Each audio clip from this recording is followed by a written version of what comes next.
കണ്ടില്ലാന്ന് വേണ്ട. അടക്ക് നമ്മുടെ ആള്. Hello, hi. എന്തൊക്കെയുണ്ട് വിശേഷം?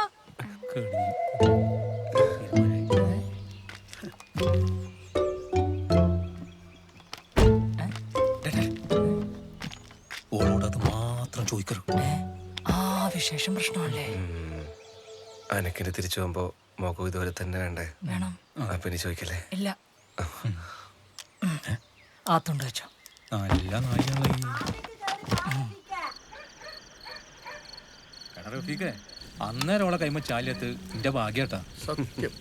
ലൈറ്റിനോടൊന്ന് മാറ്റി കണ്ടു. അപ്പൊ നമ്മളെ നാട്ടിൽ ഇനി അത് ചോദിക്കാനേ പറ്റൂല.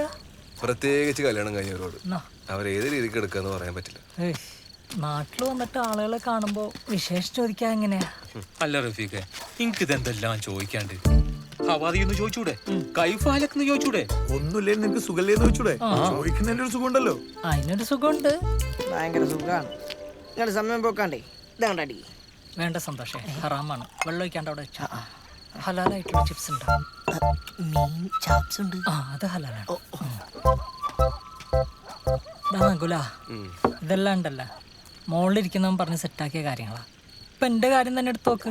ഞാനിപ്പൊ കെട്ടാൻ പോണ സീനത്തിന്റെ ഉപ്പാക്ക് ഒറ്റ നിർബന്ധമേ ഉള്ളൂ, ആളുടെ മോളെ ഡിഗ്രി കഴിഞ്ഞേ കെട്ടിക്കുള്ളൂ. എന്റെ മഹാഭാഗ്യത്തിന് ഓള് ഡിഗ്രിക്ക് തോറ്റ്. കഷ്ടകാലത്തിന് ഓളെങ്ങാനും ജയിച്ചിരുന്നെങ്കിൽ ഓളുടെ ഉപ്പ എന്താ പറയാ? ഡിഗ്രിക്കാരി മോളെ 10ാം ക്ലാസ് കുസ്തി കെട്ടിക്കൂല. അതായത് പറയും അയാൾക്കല്ല മോളെ ഭാവി നോക്കണല്ലോ. അത് നമ്മളും മനസ്സിലാക്കണല്ലോ. പോയിന്റ്.